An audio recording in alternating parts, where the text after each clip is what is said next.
There is a lifeline to prosperity, a lifeline that brings clarity. There is a lifeline to your destiny, lifeline ministries.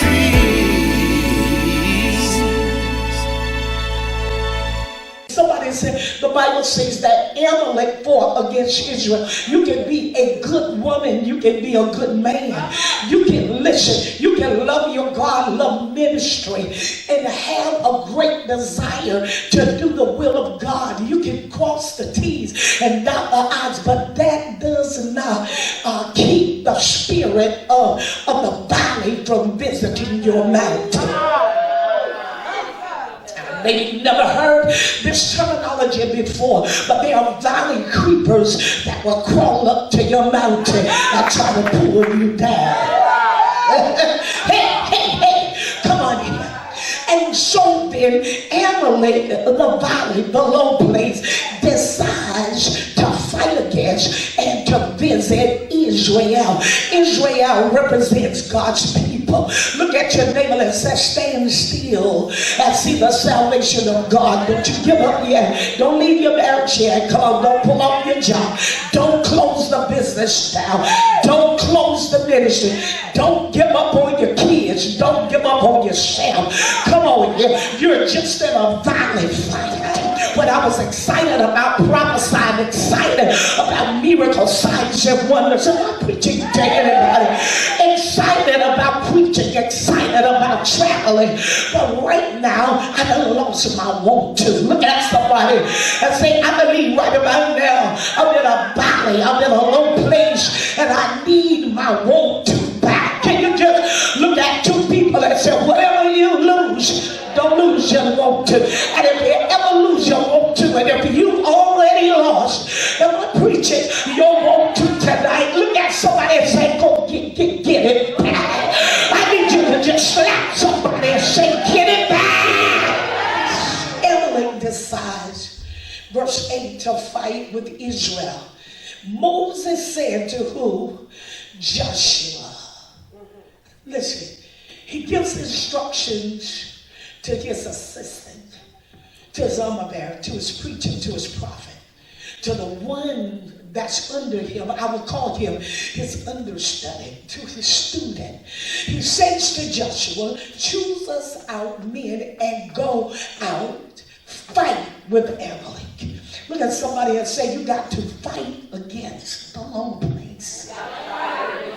You must stay until the toe in your mouth. There are times you got to come off the mountain just to deal with your valley. You got to find victory in your valley. Tell somebody, I need to come off the mountain and deal with my valley. I need some valley victory. Because when those creepers from the valley start crawling up to my mountain, I don't want them to be able to cross a certain line. Look at your neighbor and say, don't let them cross us. You're sick because of the valley. Tell your neighbor, the valley is the reason you're sick. I know you're sick in your body right now. You're in a low place because the valley just decided to fight against you. You're in between jobs when you were prophesied that you will have a job by now because there's a valley creepers. You ain't saying nothing. God, you're displeased and got a bad taste in your mouth about some things because of valley creepers. They don't creep up to your mountain and try to flip your mouth. But there are two things that a valley would do, a low place would do. It would either try to bring you down to its level, or it would try to flip where you are. Because anytime you can flip a mountain, you can cause it to fall. Y'all ain't gonna say nothing. And if the valley falls if the mountain falls to a certain level, it's no longer a mountain, it has become another valley. Look at your neighbor and say, don't let it flip you, and don't let it trip you. Don't let it trip you down. Don't fall into a low place. Don't walk through the valley. Tell your neighbor, I know the valley gonna visit me, but I'm gonna walk through. not going to trip and fall in it. I'm not going to lay in it. I'm not going to entertain it. But though I walk through the valley, death is in the valley. Death wants to kill your stuff. Tell your neighbor, don't you let death kill it.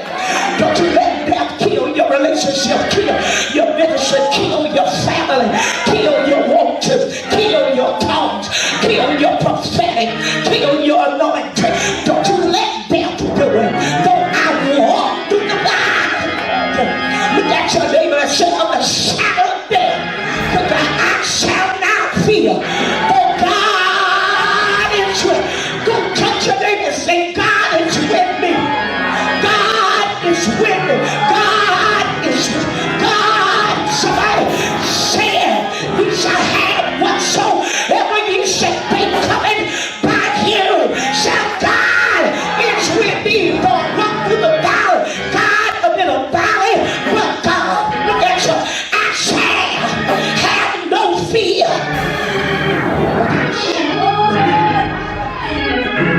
Moses in verse 9 says, we're going to fight with the valley. We're going to fight with Amalek.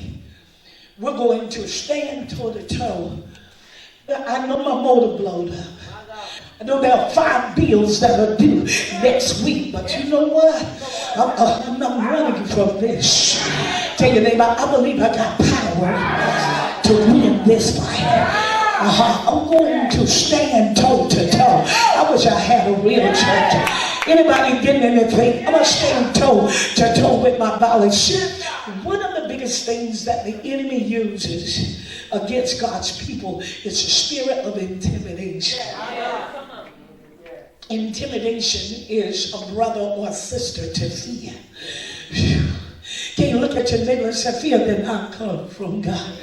God did not give us the spirit of it. He gave us what? What else? Love. What else? Sound mind. No, God did not. But the enemy uses intimidation. He wants to make you timid. He wants to make you afraid. He wants to put fear inside of you. He wants to intimidate you so you can either be defeated or tuck your tail and run. When David stood before the giant Goliath started running his mouth. He was calling David names and telling David what he was going to do to him. David was just standing there looking, 1/3 or less, or maybe even 1/6 of his size. But when he began to run his mouth about David's God, y'all ain't saying nothing. David said, let me tell you something, I am not intimidated. It doesn't matter how big you are, how tall you are, and how much you run your mouth. He said, the same God that woke me up this morning and started me, y'all ain't ready to have church. Same God that gave me the activity of my limbs, speech of my tongue, blood running warm in my veins. It's the same God that gave me power. Look at your neighbor and say, you got power over all, not some, but all the power of the enemy. Okay, Ambassador, before you advance forward, okay, stop right there, pause right there. Okay, I trust and I believe that God has spoken and God has said that he's going to bring me out and he's going to do it. I trust and believe that God is not a man that he shall lie, and I know his voice. When you said that, I heard it, and I heard it even before you confirmed it, and I know that God has said it, but why is it presenting itself the way it is? Because I feel like I'm stuck and I don't even see mud. Tell somebody I'm stuck in this. And it ain't even any mud around. Where am I stuck? Why hasn't he brought it into fruition? Why hasn't it manifested? Anybody want to know? Because I got the answer. I talked to God. He said your December shall be greater than your January, February, and March. Your April, May, June, July, August, September, October, and November. He said it would be greater. But why is it that I haven't seen the manifestation of that God uttered to me? Look at your neighbor and say, sometimes God would delay himself to stretch and build your faith. Look at your neighbor and say, you're about to have a growth spurt. Your faith is about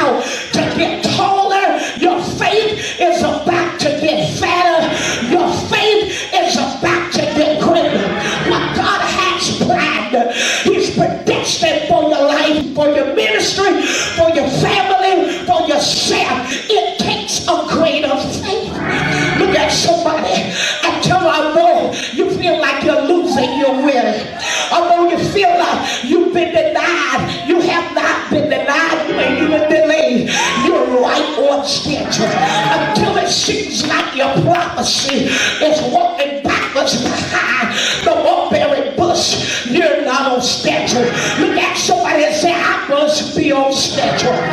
God is growing. He's stretching. He's increasing your faith.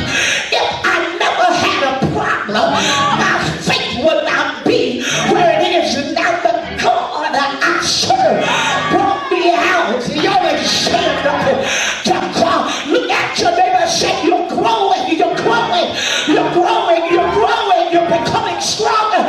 And Ben says, okay, Josh. Josh says, yes, yes, Pastor, yes, Apostle. He says, we're going to fight with Evelyn.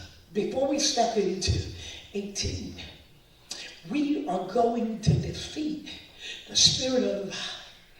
We're coming out of the low place. It passed. When Moses held up his hand, there you go, look at the hand. Hand represents power, it represents spiritual warfare, and it represents works, spiritual works. When Moses, somebody said Moses, held up his hand, Israel prevailed. Look at your neighbor and say, I need a leader whose hands are up on my behalf. All leaders' hands are not up on your behalf. Some of them are down. His hands was up. The what? Meaning the power was there, the warfare was there, and the works were there to get the job done. Watch this. As long as he held up his hand, Israel, God's people, prevailed. But when he let down his hand, Amalek prevailed. The valley, the low place. Moses' hands were heavy. Well, why is it that she always takes somebody with her when she travels? Because sometimes my hands get heavy. You got to have somebody beside you that can hold your hand up when it gets heavy. They brought a stone. It says sit on the stone.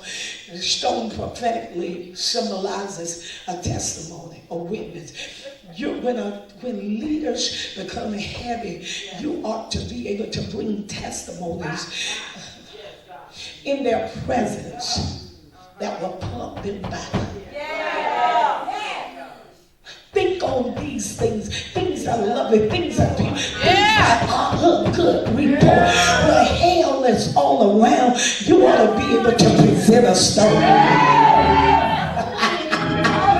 Oh, you ain't saying nothing at all. A stone represents a witness. You're supposed to sit that leader right now and be a witness to their ministry, to their assignment, and where they are and who they are. They took a stone, put it under him, verse 12, and he sat on it. And Aaron and Ur stayed up his hands. They said, I know your hands heavy, but I can handle your personality. I got you. God put you by my side. I don't care what people say, how they look. I don't care about family, friends, or folk. I ain't going nowhere. Why Aaron and why Ur? Look at somebody and say, I believe she has the answer. Aaron means exalted, and it means a mountain of strength. You cannot have people by your side as your assistant, as your armor bearer, or traveling with you that isn't strong in the Lord. And that isn't exalted. You cannot carry green people with you. On the road, I have green people around you on a day. You know, green and don't know a thing. You got to have somebody by your side. Come on here. That's been purged. That's been proved. That got your spirit. That woke your spirit. I gotta see people, I don't want what she got. I want what God got for me. But what God got for you is what's in your leader. Your leader is God's representative. You're supposed to have the spirit of your leader. You got to be on one accord. You got to be one. It's got to be that same spirit. Any other spirit is contrary. It will hold things up and work against. Am I preaching good? You can't just have anybody by your side. You got to have an Aaron, somebody that's on level. Come on here. Somebody that's a mountain of strength, that's strong in the Lord. There ain't no weak person that every time the wind blow, it tops them to and fro, knock them down. You can't cancel the people that you went to do ministry with, because you got to stay up with them and counsel them all night.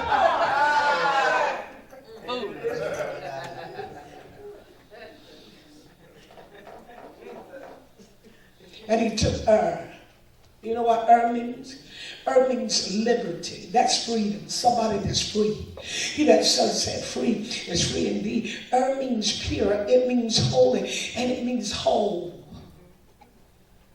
You want somebody that's healed and whole in their spirit.